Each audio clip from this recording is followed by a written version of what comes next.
terciaria, ¿no es cierto? ¿Cuál es la estructura de la cisteína? Entonces, tenemos aquí el carbono alfa, el carboxilo que se transforma en enlace peptídico, el amino que se transforma en enlace peptídico, como en la base anterior, el hidrógeno, y la cadena lateral está constituida por CH2 y SH. Si continúa la cadena por aquí, la vuelta, si todo nos llega a continuación más adelante, estará otra cisteína, y por esa estructura terciaria se aproxima de la primera cisteína. Entonces, vamos a tener SH y SH, llamados grupos tiol, cercanos uno al otro. ¿Qué es lo que va a ocurrir? Espontáneamente se formará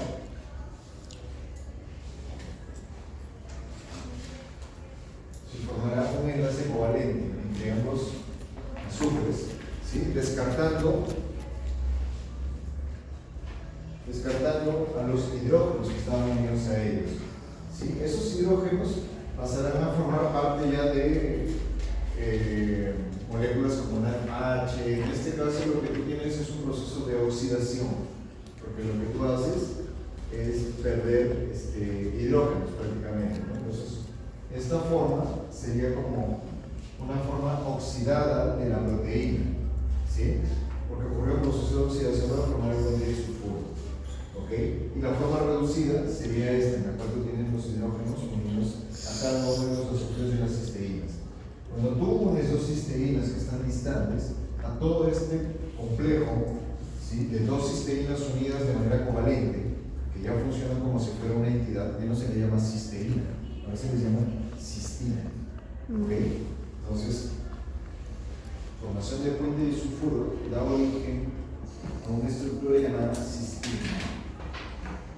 ¿En dónde observamos? Por ejemplo, en la insulina humana, nosotros observamos, ¿sí? esta cisteína de esta cadena unida a la cisteína de la otra cadena. Entonces, como está en rojo, ya está marcando que eso en realidad es una cistina.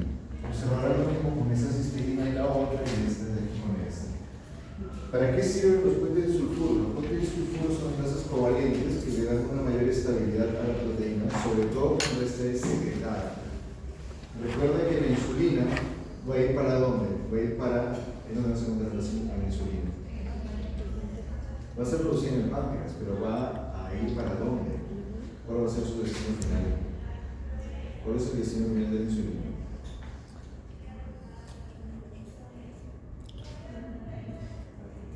¿Por dónde va a viajar la insulina? Por la sangre. Por la sangre, ¿no es cierto? La insulina va a viajar por la sangre para unirse a sus receptores en todas las células e indicarles que internalicen la glucosa. ¿En qué momento ocurre la producción de insulina? Cuando tienes una cantidad de glucosa alta o baja. Alta, justamente para bajar, ¿no es cierto? Bien. Entonces, date cuenta, la insulina va a salir, digamos, de su zona de confort, que es estar dentro de la célula, va a ser secretada, va a estar sujeta a todas las. O sea, estar fuera de la célula para la proteína ya es un poco estresante.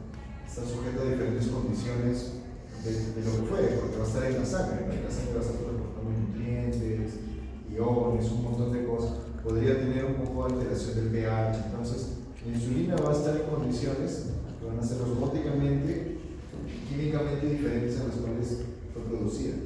Entonces, una forma de mantener su estructura inalterada es, ¿sí?, la formación de estos puentes de sulfuro, ¿sí? Y observarán que hay muchas proteínas que son secretadas, ¿no? Bien. ¿En dónde adicionalmente nosotros encontramos el sulfuro? En el cabello en general, el cabello rizado. ¿Por qué el cabello rizado nos muestra la presencia de muchos puentes de sulfuro?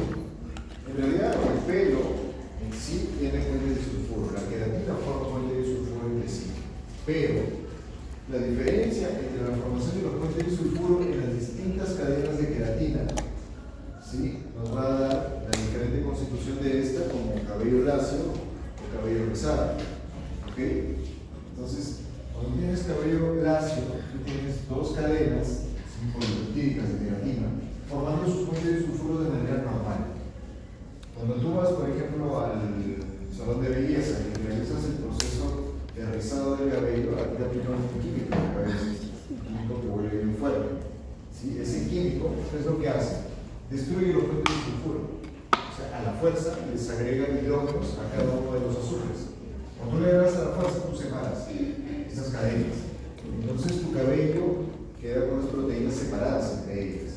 ¿Sí? ¿Por qué tú las separas? Porque tú quieres reformar esos puentes de sulfuro, pero ya no con su azufre con el cual inicialmente estaba unido, sino con otro azufre, ¿sí? Con otro azufre, pero presente en la misma cadena. ¿Sí? ¿Cómo lo haces eso? Ahí es donde viene la parte mecánica. Ustedes han visto que se aplica el químico y luego te colocan los roleros. Porque ahí ¿qué vas a hacer? Retirar el químico para que lentamente formes los puentes de sulfuro, pero ya no con las cisteínas originales, sino con las cisteínas de la misma cadena. ¿Sí? Entonces tú rompes el puente de sulfuro, le das forma al cabello que tú quieres y luego retiras, permite la formación del puente de sulfuro nuevamente. ¿Sí? Entonces ahí estaba la famosa permanente que se hacía. ¿No? Es así que se hace, ¿sí? Con estos compuestos químicos, ¿ok? Bien, ¿qué tipo de estructura terciaria tenemos? Básicamente son dos tipos de estructura terciaria que nosotros vamos a encontrar. Vamos a encontrar las proteínas que tienen una forma más o menos globular, en las cuales más o menos todas las dimensiones tienen la misma longitud, y la fibrosa, en la cual nosotros tenemos una proteína esencialmente larga. Ahora, no quiere decir que la proteína no está doblada, sí está doblada, pero solo llega a nivel de estructuración usualmente secundario. ¿Sí? Por ejemplo, si tú te das cuenta, vamos a regresar a una proteína fibrosa como lo era la fibroína de la seda. Si tú te das cuenta, solo llega a una estructuración secundaria. Lo único que observas es hoja beta, hoja beta, hoja beta, y nada más, y ahí acabó. No adquiere propiamente una estructura terciaria. ¿Sí? Ahora, ¿qué otra característica encontramos en las proteínas que tienen una estructura terciaria fibrosa? Son insolubles en agua. Por ejemplo, ustedes observarán, regresando al ejemplo de la seda de la araña, la seda de la araña siempre tiene gotitas, ¿no es cierto? Porque por la condensación del ambiente se condensa ahí, pero no es una molécula, no es una proteína hidrofílica, porque si fuera hidrofílica le cae el agua y se desharía, ¿no? Algo como dulce cuando se queda igualito se desharía, pero no es hidrofóbica, suelen ser hidrofóbicas. ¿Por qué son hidrofóbicas? Porque justamente por eso, imagínate si tú le echas agua a esa proteína se disocia, pierde su función. Imagínate si el colágeno, por ejemplo, el colágeno es una proteína hidrofóbica. Si tú le echaras agua, todas las proteínas de colágeno comenzarían a dispersarse y perderías la forma del tendón, por ejemplo. ¿No es cierto? El tendón tiene que mantener su forma, entonces tiene que ser necesariamente hidrofóbico. ¿Sí? La piel también, el ejemplo que les di, ¿no? La piel tiene que ser una proteína hidrofóbica. ¿Sí? La queratina, la elastina, la fibrina. Generalmente las proteínas estructurales tienen que ser hidrofóbicas. ¿Qué ocurre en el caso de las otras proteínas que son globulares? Esas tienen que ser solubles en agua porque tienen que estar viajando a diferentes lugares. ¿Sí? No están constituidos solamente de una estructura secundaria, suelen tener combinaciones de estructuras secundarias en diferentes grados. ¿Sí? Por ejemplo, anticuerpos. Los anticuerpos tienen que viajar, ¿no es cierto?, a través de la corriente sanguínea. La hemoglobina tiene que estar disuelta dentro del citoplasma del glóbulo rojo para poder desplazarse y agarrar oxígenos, soltar dióxido de carbono, agarrar oxígenos o soltar enzimas, histonas, ¿sí? Tienen que ser solubles en agua.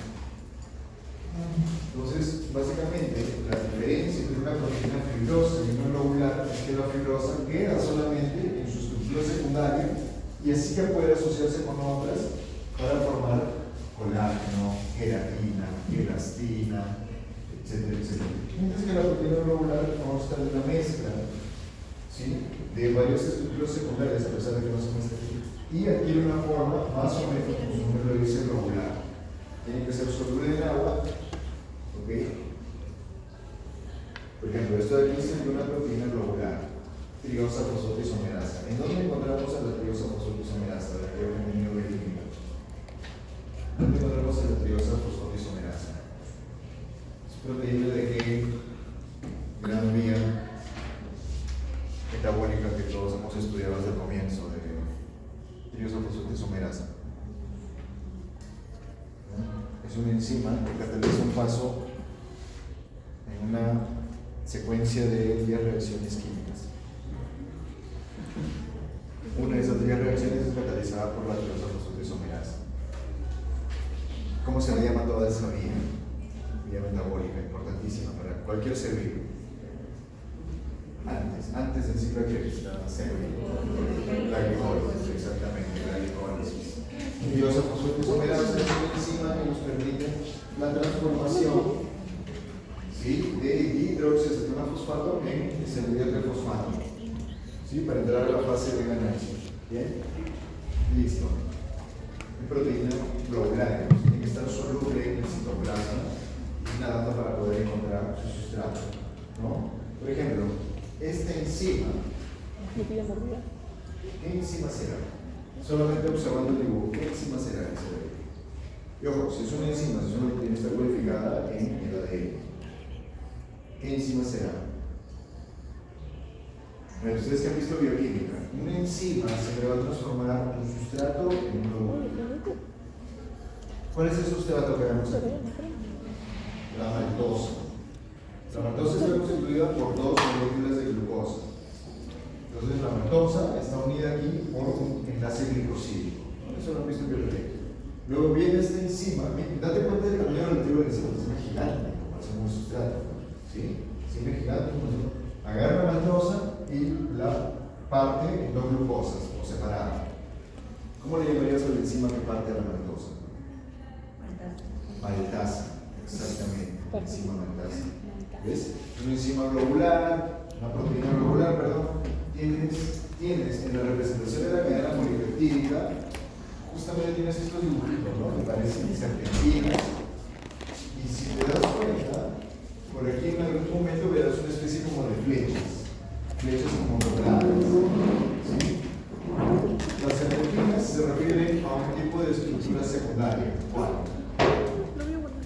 Las serpentinas serán un tipo de estructura secundaria. La alfa hélice, bien.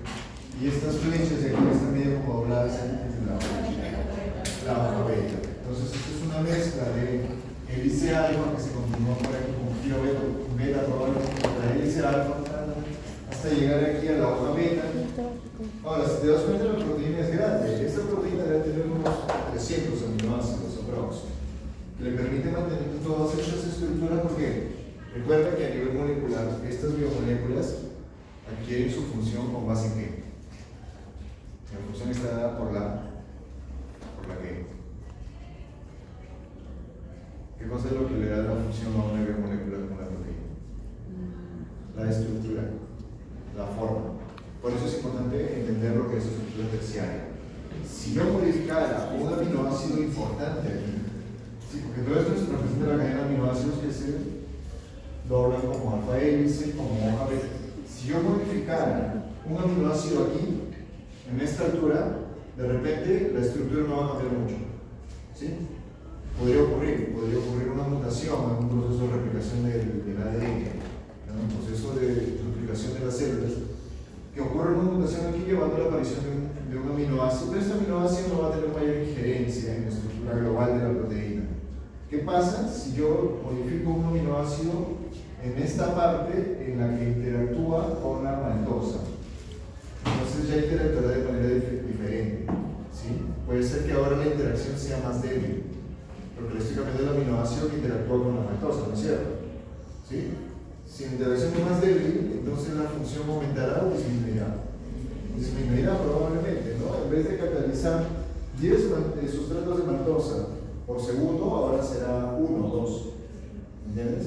O sea, por eso tener como una mutación puede llevar a una modificación en la función. ¿Ok? Bien.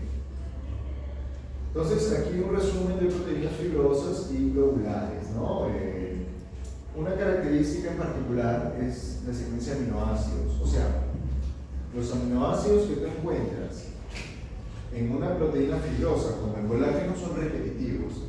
De hecho, el colágeno está constituido solo por 3 aminoácidos. 3 aminoácidos, los mismos 3 aminoácidos, se repiten los 3 aminoácidos a lo largo de toda la secuencia del colágeno. ¿Sí? Los aminoácidos que son la glicina, prolina e hidroxiprolina, si no me equivoco. Y de nuevo, glicina, prolina, hidroxiprolina, glicina, prolina, hidroxiprolina. Y así sucesivamente hasta completar, ¿sí? Y todo eso forma una hélice alfa. Entonces, una característica que son repetitivos, mientras que en el caso de las proteínas regulares, la secuencia de aminoácidos ya es más compleja, formando estructuras irregulares. Bien, ¿qué funciones cumplen las proteínas fibrosas?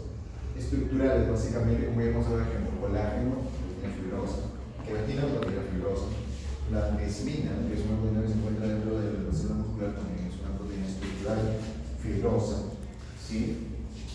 Mientras que la proteína regular dice que tiene función, un rol funcional, pero date cuenta que si yo digo estructural también es una función, ¿sí?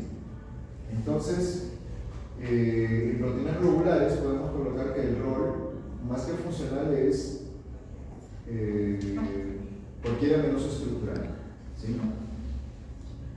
Durabilidad, menos sensible a cambios en el pH. Obvio, si es una proteína estructural, tiene que ser una proteína que resista cambios de pH, electrostáticos, osmóticos, de presencia o ausencia de humedad. ¿Ok? Bien. Estructura cuaternaria, ¿a qué se refiere? Asociación de diferentes cadenas de polipéptidos para formar una proteína más compleja. ¿Sí? Bueno, esta parte del texto la voy a pasar, vamos a ver el ejemplo de la hemoglobina. La hemoglobina está constituida por 4 subunidades. 2 subunidades llamadas alfa y 2 subunidades llamadas beta. Y esas subunidades se encuentran codificadas en el ADN, ¿sí? De la célula madre, hematopoyética y todas las cosas, ¿no? Ustedes van a tener idea de esto. ¿En qué otro ejemplo observamos proteínas que están constituidas por subunidades y todas las proteínas involucradas en la cadena respiratoria? ¿En dónde encontramos la cadena respiratoria? ¿En dónde encontramos la cadena respiratoria? La cadena respiratoria no dice dónde. ¿En qué organela ocurre la cadena respiratoria? En la mitocondria, ¿no es cierto? En la mitocondria nosotros tenemos 2 membranas, una membrana externa que es totalmente estirada y la membrana interna que es totalmente plegada, ¿no es cierto? ¿En dónde se encuentra esa cadena respiratoria? En la interna, en las crestas mitocondriales, o en la membrana externa. En las crestas, se encuentra en las crestas, ¿no es cierto? Pues ¿dónde lo observamos aquí? Esto aquí es membrana mitocondrial interna. Y aquí te dice espacio intermembrana, quiere decir que la membrana externa está como por aquí arriba, pero no está dibujada. ¿Ok? Esto es lo que yo tengo. Date cuenta, cada uno de estos, este globito así azul, con esta elipse de color, se refiere a una cadena polipeptídica y a otra cadena polipeptídica y a otra proteína, forman complejos, ¿sí? Multiproteicos. Todo esto es estructura cuaternaria. Quiere decir que si yo separo esto en sus componentes, no va a funcionar. La única forma que puede funcionar es si adquirimos la estructura cuaternaria. Si juntamos todas las proteínas, ahí puede funcionar, ¿sí? Este es el complejo. Por eso, a ese conjunto de proteínas se les llama complejo proteico, ¿sí? Entonces, complejo de la succinato deshidrogenasa. ¿En dónde vemos la succinato deshidrogenasa? ¿En qué vía metabólica importante? El ciclo de Krebs. Muy bien. Tenemos la NADH deshidrogenasa, que forma el complejo 1, complejo 2, ¿sí? Que agarra la succinato de fumarato. Tenemos el complejo, lo tengo que se dice complejo, es una de las proteínas, citocromo BC1, citocromo C oxidasa, ¿sí? Esta es la que me va a agarrar el oxígeno que es traído por la hemoglobina, el oxígeno diatómico, y lo va a partir en 2 átomos, ¿sí? Para reducir a cada uno de los átomos con los hidrógenos provenientes, ¿sí? del espacio intermembrano, formando agua. Ok, entonces todo eso son proteínas con estructura cuaternaria, ¿sí? La proteína Spike del SARS-CoV-2 es una proteína trimérica. Cuando tú tienes varias cadenas polipeptídicas asociadas, ¿sí? Al complejo que se ha formado le puede llamar oligómero, ¿sí? El sufijo mero quiere decir pedacito o unidad. Entonces, la proteína que conforma la espícula, ¿no? La proteína spike del virus, es una proteína trimérica. Está constituida por 3 cadenas polipeptídicas que son sintetizadas de manera separada y se ensamblan para formar esa proteína. Y esa es justamente la que se utiliza como laboratorio. ¿Ok? Bien. ¿Qué funciones cumplen las proteínas? Dense cuenta, la proteína es la segunda biomolécula más abundante después del agua. ¿Por qué? Porque son las biomoléculas con mayor versatilidad química para realizar sus funciones. Tenemos todas estas. Por ejemplo, función estructural. ¿Qué ejemplo tendríamos de función estructural? De proteína con función estructural. La queratina. ¿Qué más? El colágeno. Reserva de iones. ¿Qué proteína me almacena iones como el hierro, por ejemplo? La ferritina en el hígado. ¿Ok? Catalítica. ¿Qué proteína me pueden dar, por ejemplo, de función catalítica? La de polimerasa, cualquier enzima que es función catalítica. Transporte, canales y bombas. ¿Qué proteína? Transporte puede ser la hemoglobina, porque transporta oxígeno, los pulmones y los tejidos. ¿Sí? Fotopigmentos, la rodopsina, como ya les he dicho. Receptora. Los receptores de insulina, por ejemplo. Defensa. ¿Qué proteínas tenemos con función de defensa inmunológica? ¿Los qué? ¿Los qué? ¿Qué cosas nos defienden de patógenos? Los anticuerpos. Los anticuerpos son proteínas. ¿Sí? Motora. ¿Qué proteínas nos permiten movernos a nosotros? Los anticuerpos moleculares. ¿Cuáles son? Actina, miosina. Muy bien. Toxinas. Toxina botulínica, toxina difteria. Neurotransmisores. Endorfina y encefalina. Bien. Entonces nosotros tenemos diversidad de funciones en las proteínas, ¿no? Estructura, actividad mecánica, enzimática o catalítica, hormonal, proteínas de membrana que funcionan como canales, como receptores, como transportadores. ¿Ok? Aquí tienen los receptores de membrana, esquematizados, los anticuerpos. Observa la información de los anticuerpos. Los anticuerpos son proteínas que están constituidos por dos polipéptidos que son grandes, que están representados de verde, se les llaman cadenas pesadas. ¿Por qué se les llama pesadas? Porque existen o están unidos con puente disulfuro, lo pueden ver con SS, sin puente disulfuro, SS, con dos polipéptidos que son más chicos, tienen menor cantidad de aminoácidos y por lo tanto se les llama cadenas ligeras. Tienes dos cadenas pesadas unidas con dos cadenas ligeras mediante el puente disulfuro. ¿Sí? Y de hecho, el anticuerpo adquiere esta forma, una forma de Y. ¿Sí? Cada uno de los brazos va a reconocer a un antígeno o a un patógeno. ¿Ok? Bien, ahora vamos a hablar del punto isoeléctrico. Ustedes se darán cuenta en la estructura química de los aminoácidos, nosotros tenemos el carbono alfa que está unido siempre al hidrógeno, a un grupo amino y a un grupo carboxilo. ¿Sí? Y estará unido a un grupo radical. Sin embargo, ustedes saben que tú puedes estar en un ambiente que sea muy ácido, muy alcalino, por ejemplo. ¿Qué ambiente es muy ácido dentro de la célula?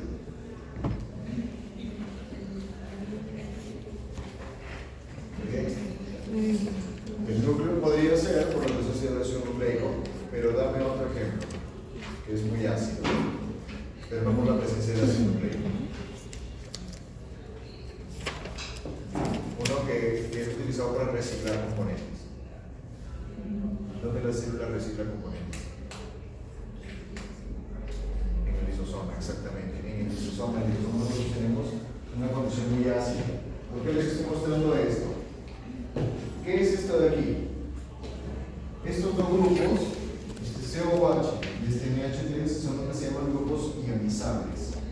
Son grupos que van a adquirir o a perder protones dependiendo del pH en el que se encuentren. ¿Sí? Entonces, en el primer caso de la izquierda, lo que nosotros tenemos es el aminoácido totalmente protonado. El COO tiene su hidrógeno y el NH2 aceptó un protón adicional. ¿Sí? Por lo tanto, esta molécula tiene una carga neta de ¿cuánto? Esta molécula tiene una carga de ¿cuánto?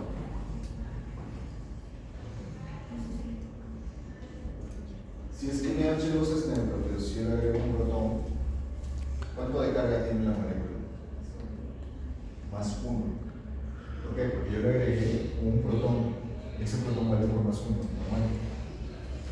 Esto, a medida que tú vas, ya, ¿en qué momento tú vas a tener esto? Cuando el pH de la solución esté dando bastantes protones, tenga bastantes protones en solución. ¿Qué pasa si yo voy cambiando el pH a un pH en que ya no hay tantos protones? Se lo voy alcalinizando.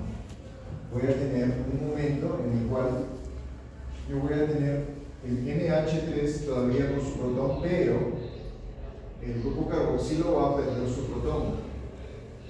Entonces, en este momento lo que yo voy a tener es una molécula que está tanto cargada positivamente por un lado y negativamente por el otro.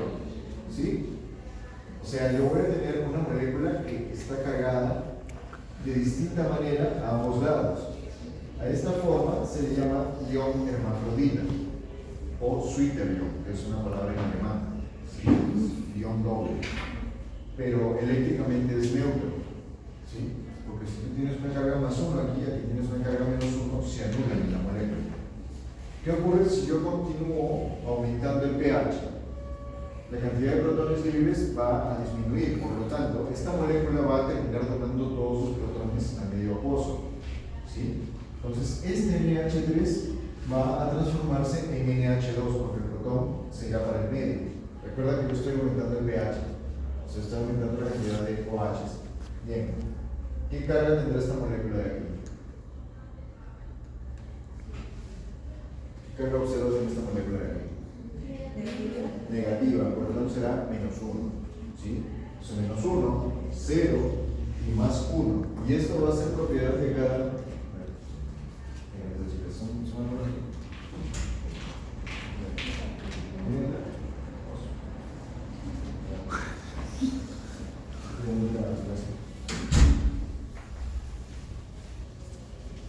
Ok. Entonces nosotros tenemos 3 posibles cargas para un aminoácido, ¿no es cierto? Dependiendo del pH en el que se encuentre. Nosotros podemos tener un pH en el cual el aminoácido esté con carga positiva de más 1. Un pH en el cual las cargas estén tanto positivas como negativas, o sea, es un ion hermafrodita cuya carga neta va a ser 0, porque las cargas positivas y negativas se van a anular. O un estado en el cual el aminoácido esté con carga negativa, totalmente negativa.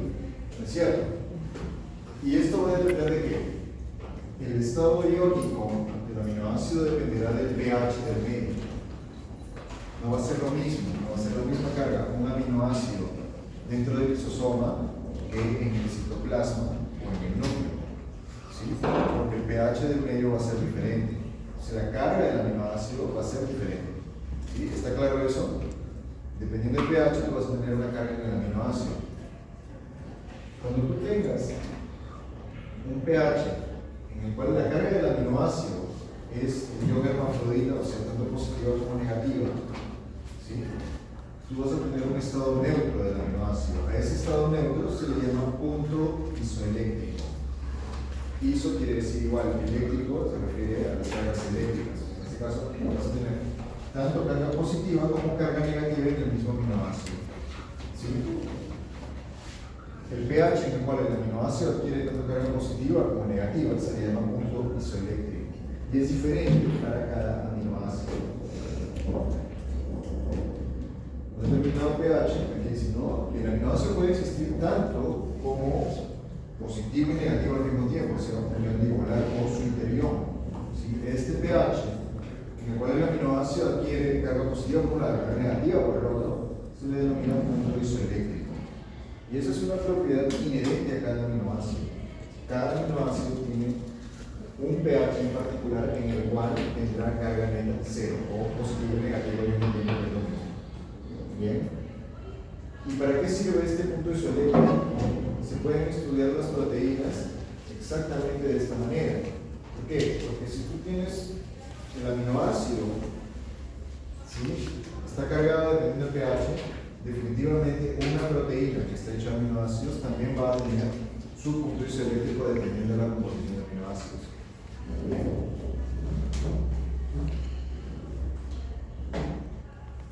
Entonces, puedes observar este ejemplo aquí, ¿no? Aquí se está mostrando una cadena polipeptídica que es como, se muestra como si fuera un alambre, ¿no?, de color azul. Y tienes diferentes grupos, como grupo carboxilo y grupo amino, grupo carboxilo y grupo amino. ¿Qué ocurre cuando el pH es menor al pI? Lo que tú vas a tener es una carga positiva presente esencialmente en los grupos, ¿sí?, amino, y los grupos carboxilo estarán complejos. Entonces, básicamente lo que tú vas a tener es una carga positiva. Entonces, la carga positiva de una proteína dependerá de cuando el pH sea menor al pI. ¿Qué ocurre cuando el pH es igual al PI? Ocurrirá exactamente, ¿sí?, la presencia de cargas tanto positivas y negativas en la misma cantidad de la proteína. O sea, vas a tener una carga neta de cero. Recuerda que carga negativa se va a anular con esta negativa se anula con esta. ¿Qué ocurre cuando tú tienes un pH mayor al PI? Lo que tú vas a tener es básicamente predominancia de la carga negativa en la proteína. ¿Sí?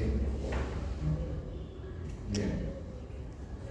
Entonces, chicos, vamos a pasar ahora a revisar técnicas para identificar proteínas. Una de las técnicas es la técnica de ELISA. Mejor lo explicamos con un video aquí, ¿no? ELISA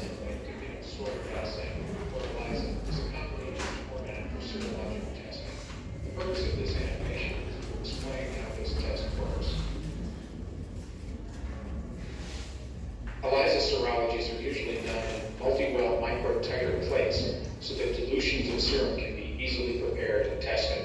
To better understand how this assay is done, let's take a closer look at what happens in one of the wells of this assay plate. To perform the assay, the wells of the plate are coated with the antigen of interest.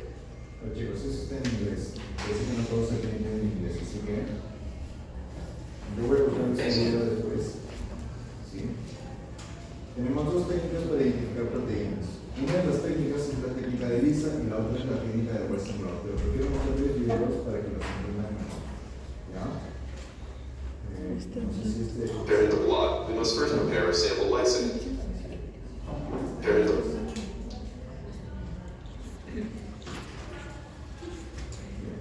Vale, chicos, vamos a hacer un repaso de todo lo que hemos visto hasta ahorita, ¿ya? Presten atención al video. En este video se muestra qué cosa es una proteína, desde la parte de los aminoácidos hasta la adquisición de la estructura Proteína. ¿Qué es una proteína? Las proteínas juegan innumerables papeles en el mundo biológico. Algunas transportan nutrientes a todo el cuerpo. Algunas ayudan a que las reacciones químicas sucedan más rápido. Otras construyen la estructura de los seres vivos. A pesar de la amplia gama de funciones, todas las proteínas están hechas de los 21 bloques llamados aminoácidos. Los aminoácidos están hechos de átomos de carbono, oxígeno, nitrógeno e hidrógeno, y algunos tienen átomos de sulfuro. La selenocisteína es el único aminoácido común que contiene un átomo de selenio. Estos átomos forman un grupo de átomos, un grupo de carboxilo y una cadena lateral unida a un átomo de carbono central. La cadena lateral determina las propiedades de un aminoácido y es la única parte que cambia de un aminoácido a otro. Los aminoácidos hidrofóbicos tienen cadenas laterales ricas en carbono que no interactúan bien con el átomo. Los aminoácidos hidrófilos o polares interactúan bien con el agua. Dense cuenta, chicos, de cómo estos aminoácidos forman puentes de hidrógeno. Los puentes de hidrógeno están representados por esas líneas amarillas, más o menos se ven, ¿no? Estas líneas amarillas, ¿ok? Esto aquí representa la molécula de agua y esto aquí representa uno de los módulos que están presentes en la cadena de aminoácidos. ¿Ok? Interactúan bien con el agua. Los aminoácidos cargados interactúan con aminoácidos de cargas opuestas o con otras moléculas.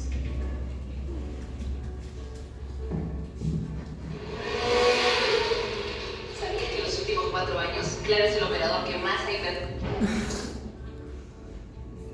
La estructura de la proteína, la estructura primaria, la estructura secundaria, la estructura terciaria, la estructura cuaternaria. Estructura primaria. La estructura primaria de una proteína es la secuencia lineal de los aminoácidos tal y como están codificados en el ADN. Los aminoácidos en una proteína se mantienen juntos por los enlaces peptídicos que vinculan al grupo amino de un aminoácido a un grupo carboxilo de otro. Una molécula de agua es liberada cada vez que se forma un enlace. Las series vinculadas de átomos de carbono, nitrógeno y oxígeno son la estructura básica de la proteína.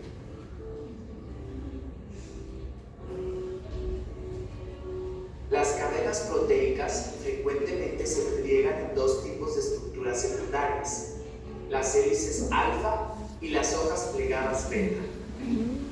Una hélice alfa es una espiral derecha estabilizada por los enlaces de hidrógeno entre los grupos de amino y carboxilo de aminoácidos cercanos. Las hojas beta se forman cuando los enlaces de hidrógeno estabilizan uno o más hilos adyacentes de aminoácidos. La estructura terciaria de una proteína es la forma tridimensional de la cadena proteica. La forma está determinada por las características de los aminoácidos que conforman la cadena. Muchas proteínas adoptan formas globulares con cadenas laterales hidrofóbicas protegidas desde el interior, lejos de las moléculas del agua circundante. Las proteínas unidas a la membrana tienen aminoácidos hidrofóbicos agrupados en el exterior para que las cadenas laterales hidrofóbicas puedan interactuar con los lípidos de la membrana. Los aminoácidos cargados permiten que las proteínas interactúen con moléculas que tienen cargas complementarias. Las funciones de muchas proteínas dependen de sus formas tridimensionales. Por ejemplo, la hemoglobina forma una bolsa para sostener una molécula pequeña con un átomo de hierro en el centro que se une con el oxígeno. La estructura cuaternaria. Dos o más cadenas polipeptídicas pueden unirse para formar una molécula funcional con varias subunidades. Las 4 subunidades de la hemoglobina cooperan para que el complejo tome oxígeno más fácilmente en los pulmones y lo libere en el cuerpo. Representación de la proteína. Las diferentes representaciones visuales de las proteínas nos pueden dar indicios sobre las estructuras y funciones de las mismas. Este diagrama muestra todos los átomos que conforman a esta proteína. Esta representación, llamada de listón o de diagrama animado, muestra la organización de la cadena de la proteína y enfatiza las hélices alfa. La representación de las superficies muestra las áreas en la proteína que están accesibles a las moléculas del agua. Tamaño de la proteína. La mayoría de las proteínas son más pequeñas que la longitud de onda de la luz. Por ejemplo, la molécula de la hemoglobina es de aproximadamente 6.5 nanómetros de tamaño. La hemoglobina se encuentra en altas concentraciones en los glóbulos rojos. Una célula de glóbulo rojo contiene cerca de 280 millones de moléculas de hemoglobina. Forma y función. Las proteínas de formas tridimensionales determinan su función.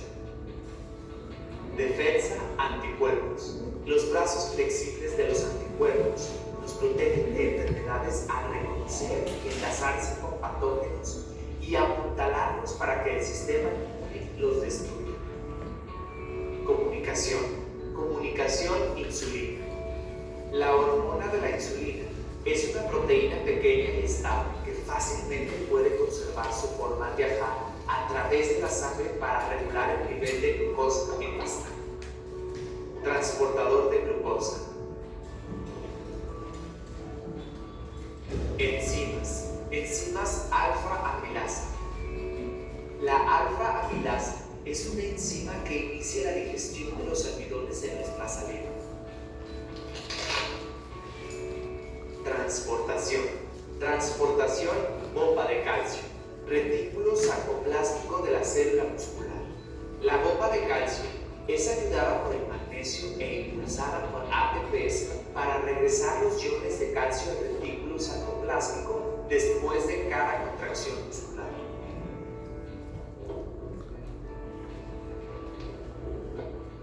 Almacenaje. Almacenaje ferritina.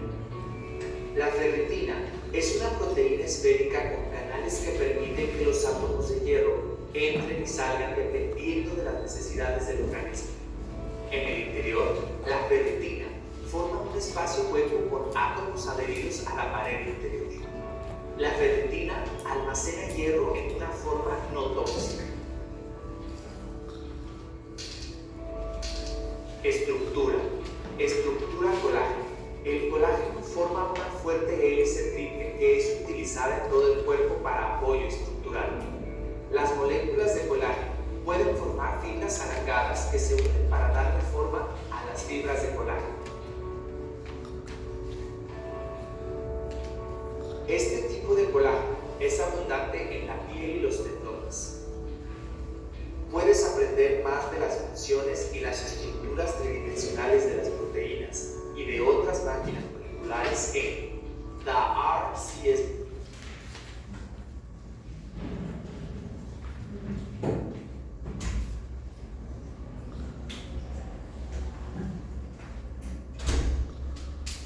Vamos a ver un video que nos habla sobre la técnica de Gleason. ¿Conoces el aloe? Piensa de nuevo. Nuevos tratamientos herbaliscenses con aloe de... Bienvenidos a este espacio de ciencia. Buenos días, buenas tardes, buenas noches, dependiendo de cuándo lo estés viendo. Yo soy Edwin, hice ciencia y tengo muchas cosas que contarte. Hoy continuamos nuestras clases sobre técnicas de laboratorio y biología molecular, pero esta vez aplicado también a inmunología. En el anterior video hablábamos sobre la técnica del túnel, una técnica también muy importante para determinar células en procesos de muerte celular o apoptóticas. Te lo dejo aquí en pantallas finales. Hoy veremos la optimización de la técnica de ELISA, que se aplica también en varios diagnósticos, como en el reciente virus actual del coronavirus. ¿Quieres saber cómo se lo hace? Así que comencemos. Otra manera de detectar proteínas escorozalisas que todo el mundo sabe es una técnica inmunoenzimática. En español lo más correcto decir es ensayo inmunoenzimático en fase sólida. Eso es lo que le distingue a la fase sólida. La fase sólida puede ser placas o pueden ser esferas. Entonces se dicen plates o bits. Y hay diferentes tipos de ELISAs. Hay, por ejemplo, los ELISAs directos e indirectos, dependiendo del anticuerpo que se estén utilizando para la detección. El ELISA directo lo que se hace es detectar anticuerpos contra antígenos. Por ejemplo, si alguien tiene una infección por COVID, lo que se hace es detectar anticuerpos anti-COVID del suelo. Este pozo, que está muy grande, no sirve de mucho. Lo que representa aquí abajo es la superficie del plástico con el pozo. Esta placa se pega la proteína que produce el COVID, la proteína espícula, la proteína S, y luego se pone el suelo del paciente. Si el paciente tiene anticuerpos contra el COVID, entonces los anticuerpos se pegan a este antígeno y después se revela con un anticuerpo anti-IgG, aquí dice anti-IgG humano, se pone con una enzima que es esta bola en gris. Si este anticuerpo IgG existía, el anticuerpo se va a pegar, y si no existe el anticuerpo secundario no se puede pegar. Entonces vamos a ver por qué es importante saber si es IgG o IgM. Por ejemplo, hay un ensayo de ELISA indirecto de tipo sándwich que sirve para cuantificar metabolitos, como por ejemplo se pone anticuerpo de captura que puede ser contra insulina, contra leptina, contra IL-4, contra proteína C reactiva o contra lo que ustedes me digan, y después se pone el suelo del paciente o el sobrenatante del cultivo o el líquido cefalorraquídeo o el extracto del producto comercial, que sean papas fritas, y si está presente el antígeno por el cual tiene especificidad contra el anticuerpo de captura, pues se va a pegar y luego se lava. Se pone un segundo anticuerpo que es parecido al de abajo, por eso se llama sándwich, porque forma un sándwich entre el de captura y el de detección. Entonces luego se agrega otro sistema de detección que tiene una enzima, y esta enzima se va a convertir en sustrato y lo va a convertir en un producto colorado, y este producto ya se puede cuantificar. Por ejemplo, aquí tenemos una placa que se hace de IgAs secretora que se pueden encontrar en cuerpos y secreciones del cuerpo humano, y se hizo con una ELISA de tipo sándwich, y los datos de esta curva estándar que tiene 8 pozos, aquí en esta parte más o menos se estima que tiene 0.0 y algo de IgA, y en las partes más coloreadas se tiene una concentración más alta de IgA. Entonces se construyen curvas estándares así, se utiliza la parte más lineal de la curva, vean que es una escala logarítmica, que es la concentración versus la absorbancia. Entonces se hace esto para cuantificar la concentración de IgA disponibles en una muestra. Entonces esto es para cuantificar pues, prácticamente lo que sea, no hay sistemas más modernos de cuantificación, son sistemas de cuantificación de proteína muy sofisticadas, bueno, pero eso es ya asunto de otro video, ¿no? Más de este video, más de sistemas de cuantificación por a través de ELISA, tenemos en nuestro canal una serie de videos de ELISA, ya sea en directo o en vivo. Lo que paso a explicar es que matizar, esa sería la última parte de la clase de hoy.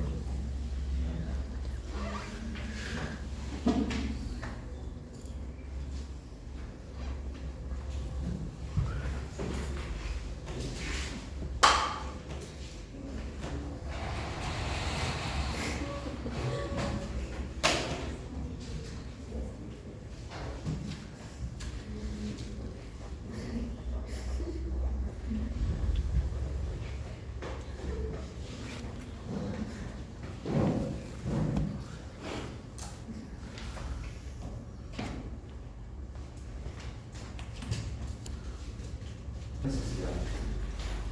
Cuando se realiza investigación, sea para el descubrimiento de nuevos mecanismos o investigación para el diagnóstico, por ejemplo, siempre hay necesidad de saber qué cosa es lo que está infectando. Esto tiene mucho que ver con la parte diagnóstica clínica o médica, ¿sí? Entonces, vamos a explicar primero vamos a hacer una recapitulación. No sé si ustedes recuerdan, hace 2 semanas creo, nosotros hablamos de una técnica que se llamaba esta de aquí.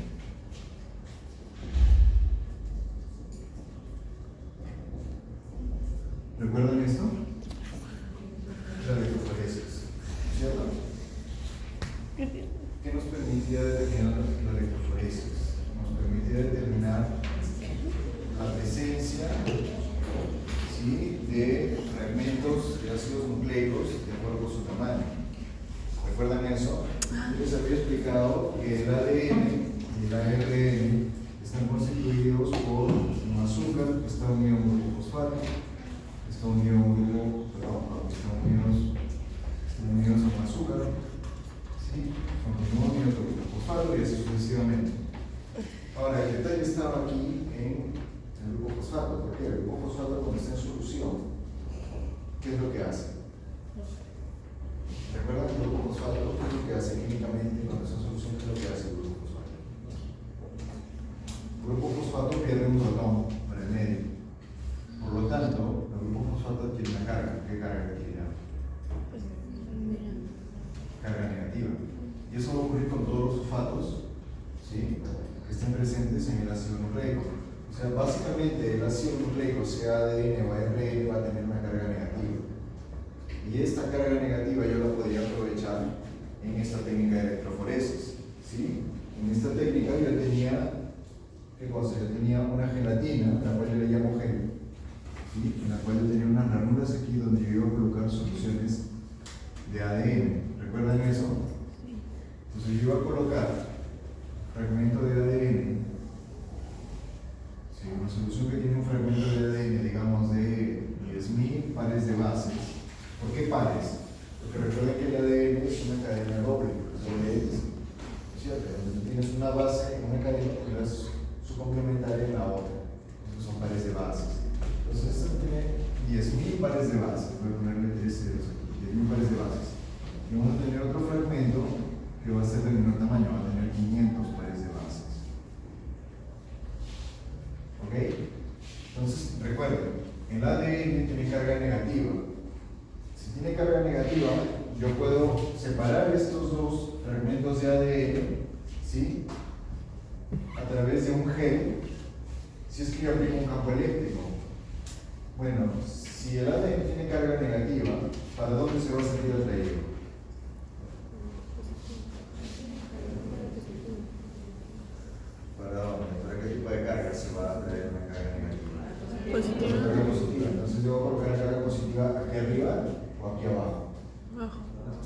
abajo. Exactamente. Por lo tanto, ¿qué carga debo colocar o qué electrodo debo colocar aquí arriba? El negativo. Muy bien. El negativo va a repeler a estos adheres, lo voy a colocar aquí, ¿no es cierto? ¿Sí? Voy a colocar aquí. Entonces, yo voy a juntar estos dos, esos adheres están juntos, ¿no? Lo voy a colocar en este pozo y voy a aplicar el campo eléctrico. La carga negativa repelirá a la carga negativa que está presente en los adheres. Al mismo tiempo, estos adheres van a estar atraídos a la carga positiva, pero aquí ocurre algo. Este gel, si tú lo observas molecularmente, es como si fuera una especie de colador, ¿sí? Una especie como de malla molecular. Y esa malla tiene espacios, ¿sí? Que van a dejar que estos dos fragmentos de diferente tamaño pasen, pero va a haber una diferencia. Habrá un fragmento que encuentre menos resistencia y pase más rápido. ¿Cuál va a ser?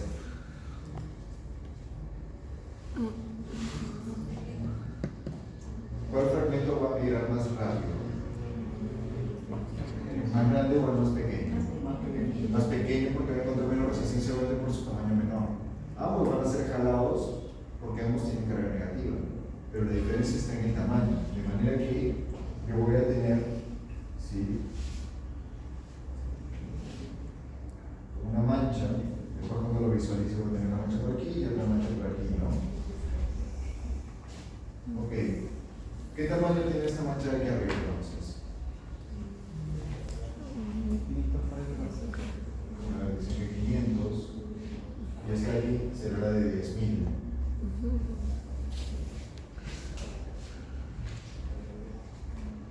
¿Están de acuerdo? ¿Qué piensan? La que mira más rápido es la que es más grande o la más chica. La más chica, ¿no? Si mira más rápido, tiene que estar más cercana al electrodo positivo. Entonces, ¿está bien o está mal? Está al revés. O sea, yo voy a colocar la de 500 aquí abajo. La de 10.000 aquí arriba. Bien, pues a alguien se le ocurrió que esto de aquí podría también ser utilizado para identificar proteínas. ¿Cómo se hace eso?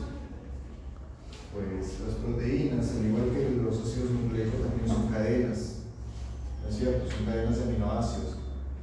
Y cada proteína, aparte de tener una composición de aminoácidos bastante específica, también tendrá un tamaño bastante específico. Por ejemplo, a quien se le ocurrió estudiar, por ejemplo, alguna vez, qué sé yo, las proteínas que constituyen a la hemoglobina.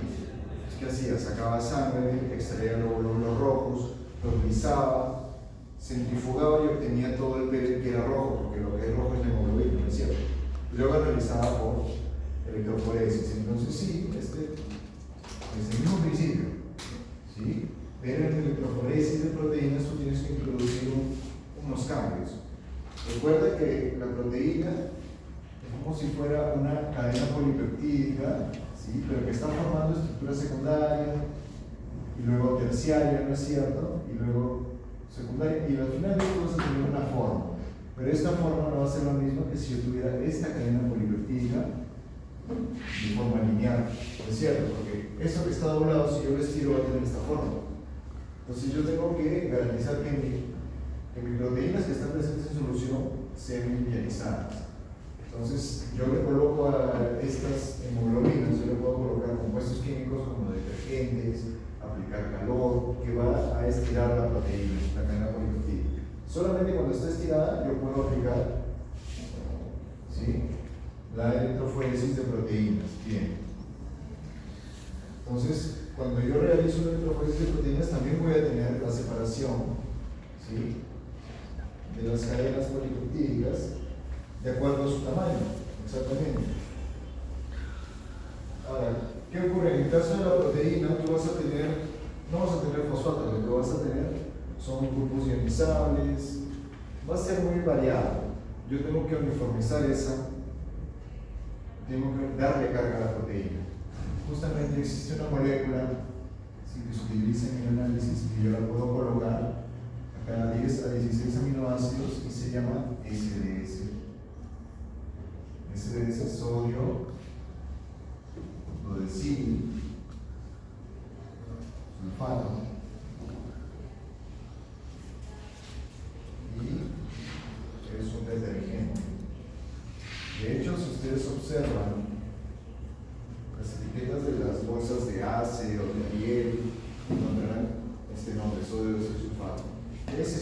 ácido sulfato, aparte de interactuar con lípidos, puede interactuar con proteínas. No solamente eso, les da carga. ¿Qué carga les da? Les da carga negativa, por coincidencia también. Bien, entonces tú linearizas a la proteína con calor, ¿sí? O sea, le aplicas calor, se neutraliza y le colocas detergente, y el detergente le va a dar carga negativa proporcional al tamaño. Entonces tú puedes también identificar aquí qué proteína tú estás observando o está en una mezcla proteica dependiendo del tamaño, ¿sí? Bien. Entonces, ¿qué es lo que ocurre? En el caso de las técnicas tanto de ELISA como Western blot, tú necesitas ya tener cierto conocimiento de la proteína y necesitas tener ciertos reactivos, tales como anticuerpos, por ejemplo. Entonces, esta parte la tengo que borrar. ¿Puedo borrar? Hablar de más forma.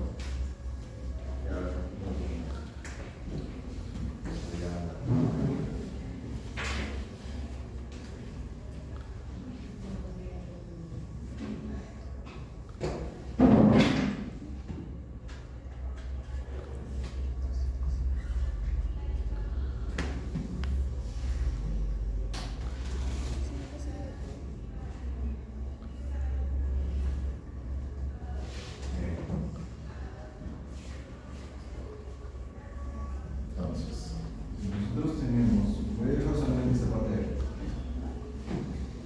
Esa aquí es solamente para recordar la parte del ADN, ¿ya? De la electroforesis.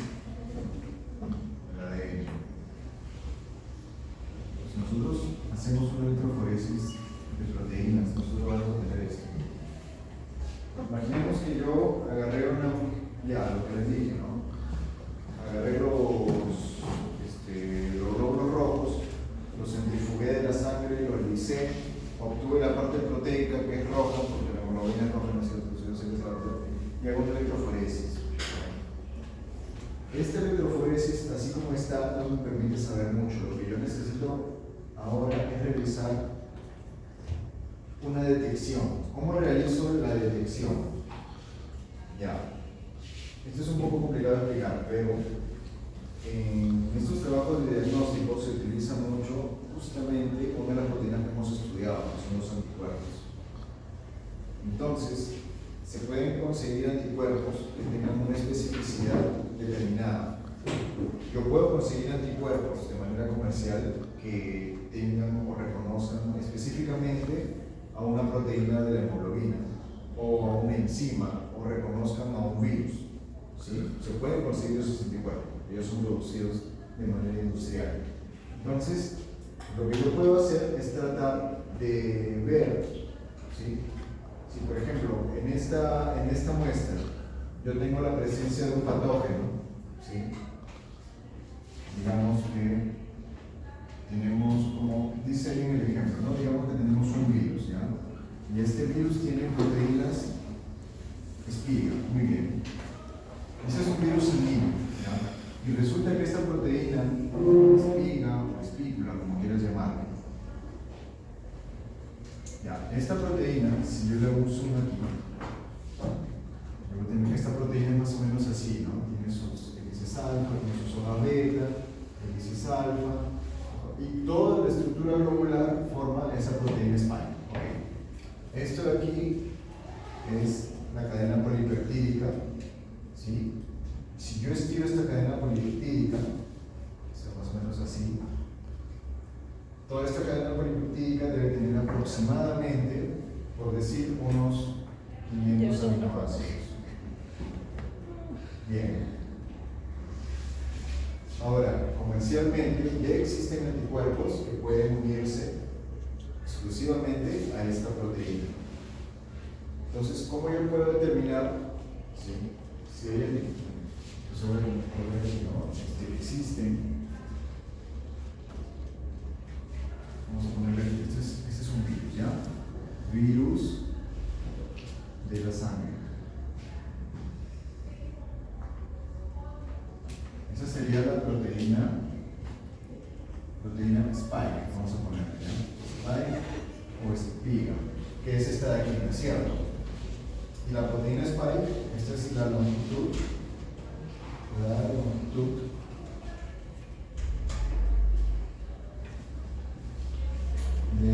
proteína spike. Bien, entonces existen anticuerpos artificiales, ¿sí? Artificiales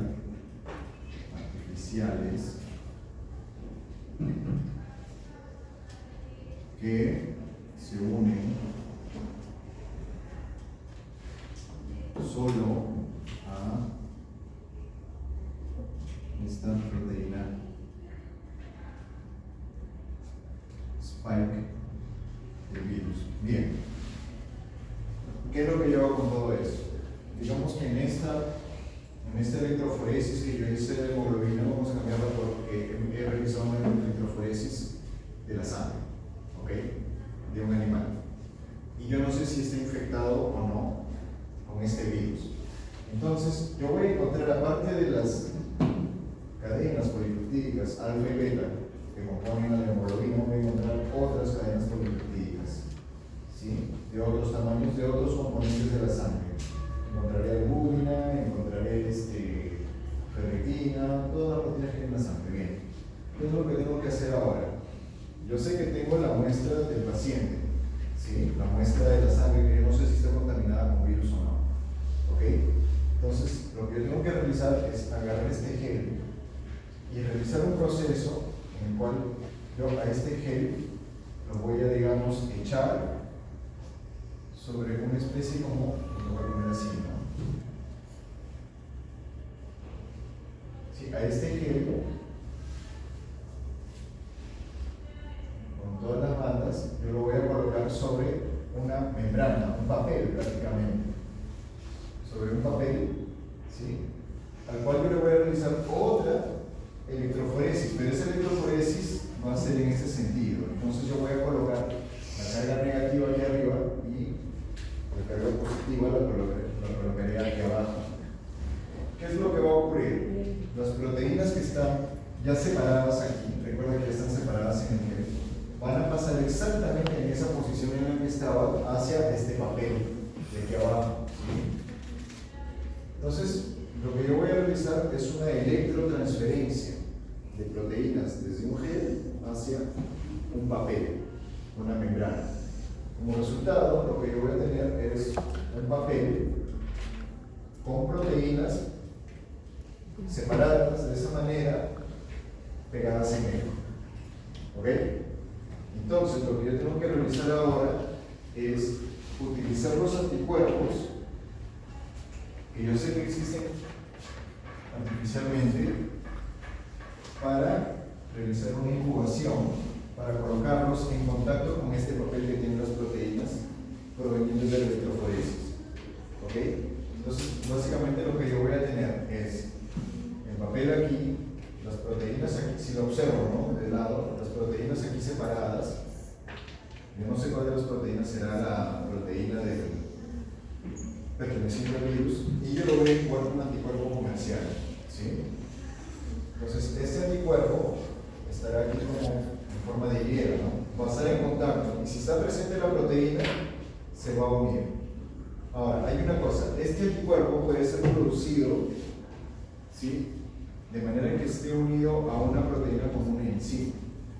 ¿Por qué es necesario que esté unido a una proteína como una enzima? Esta proteína está unida a una enzima. Porque esta enzima puede catalizar la transformación de un sustrato en un producto que también yo consigo de manera artificial, ¿sí? Y este producto puede ser una molécula de color, ¿ok? O una molécula que genera luz, puede ser también. Entonces, ¿qué ocurre? Después de yo tener la incubación, ¿sí? O la unión de ese anticuerpo a la muestra del paciente, yo voy a tener este anticuerpo va a reconocer a una de las moléculas, se va a unir fuertemente. ¿Sí? Si se une fuertemente, quiere decir que la enzima que está unida al anticuerpo va a estar presente también. Y si yo coloco una incubación con el sustrato de esta enzima, yo voy a tener la formación de un producto que es un compuesto coloreado. coloreado. Okay.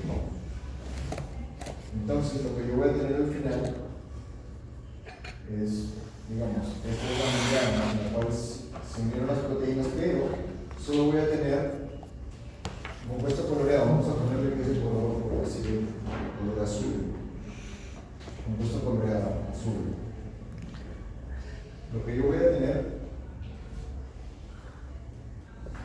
¿sí?, es la aparición de una marca de color azul. ¿Qué ustedes concluirían si es que yo tengo la presencia de una marca de color azul después de realizar todo este proceso? ¿Concluirían ustedes que hay presencia del virus en la muestra de sangre o no hay? El azul está vinculado al sustrato que se colocó vía enzima. La enzima está presente solamente si el anticuerpo está presente. El anticuerpo solo va a estar presente si la proteína del virus está presente en la muestra. Es una cadena de deducciones lógicas. ¿Qué pensarían ustedes? ¿Que la sangre está infectada con el virus o no está infectada con el virus? Esta es la deducción más simple. Si está infectada con el virus, sí vas a tener la presencia de una banda coloreada. ¿Cómo observarías si no hubiera virus? No se vería nada. No se vería absolutamente nada. ¿Ya? Entonces, si nosotros regresamos a nuestra presentación en esta última parte,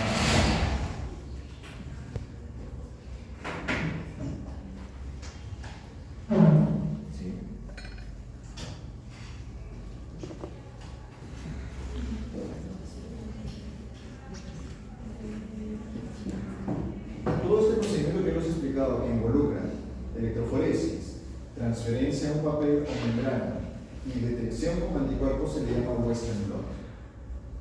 Si no le ven ahí. Y aquí podemos observar que, es decir, la membrana. ¿Sí? Entonces, en este lado izquierdo tenemos la electroforesis y transferencia a un papel de todas las proteínas del virus. Esto quiere decir que el investigador aisló el virus, o sea, lo consiguió de una muestra de un paciente, lo estudió, lo multiplicó, lo purificó, ¿sí?, y lo colocó aquí como control positivo. Recuerda, un control positivo, ¿qué cosa es? Es una muestra que te va a mostrar cómo es una reacción positiva. Ok, entonces él sabe que cada una de estas bandas aquí pertenece a una proteína diferente. O sea, esto es una proteína, esto es otra proteína, esto es otra proteína, y todos están presentes en el virus, en este caso el HIV. ¿Ok? Ya han sido estudiadas. ¿Cuáles son las dos que se utilizan aquí? Una proteína 31 y proteína 24. ¿Por qué? Porque el tamaño de esta proteína es de 31 kilodalton. 71.000 veces el peso de un átomo de hidrógeno, el tamaño de un átomo de hidrógeno. Y este es 24.000 veces el tamaño de un átomo de hidrógeno. Bien.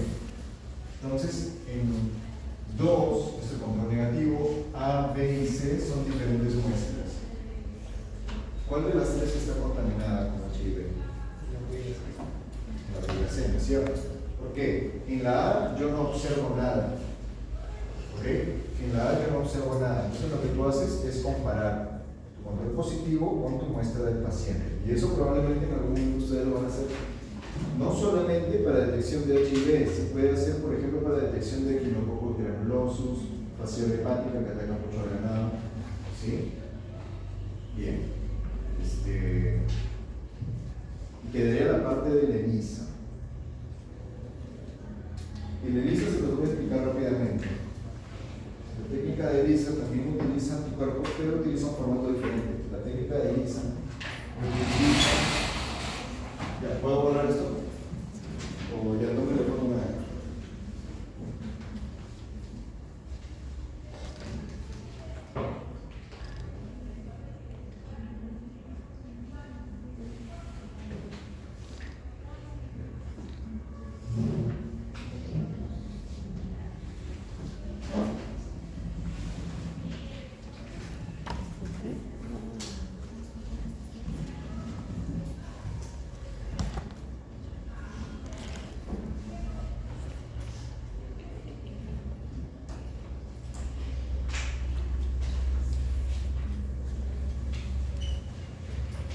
En la técnica de ELISA, lo que se determina, en el ejemplo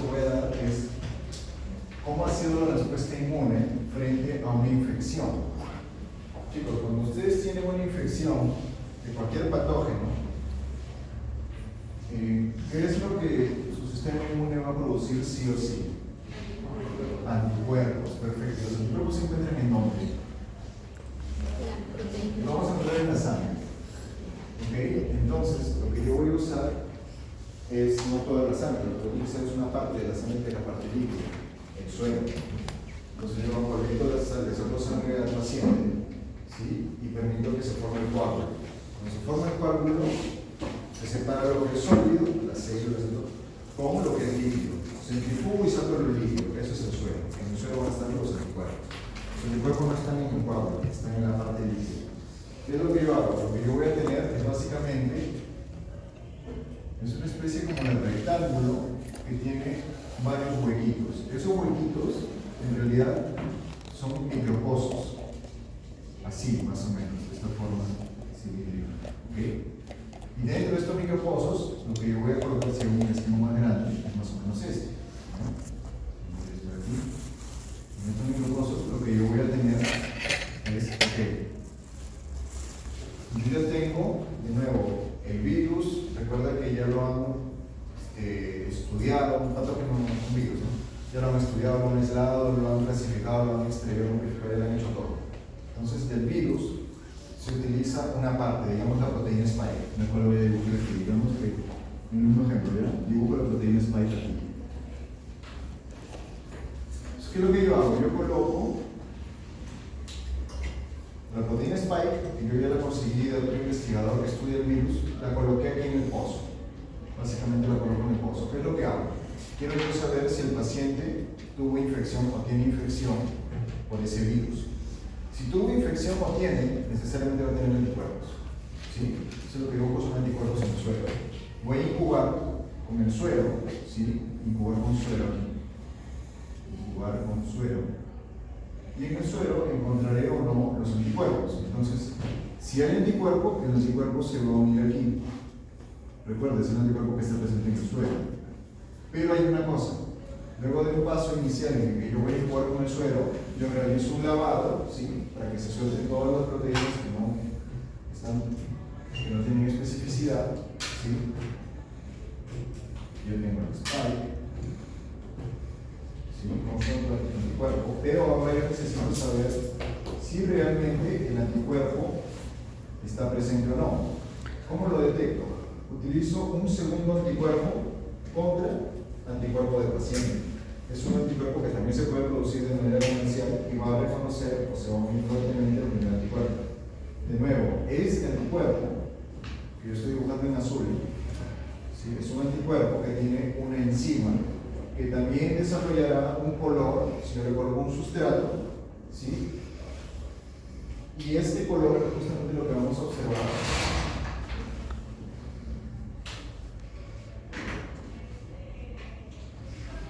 Es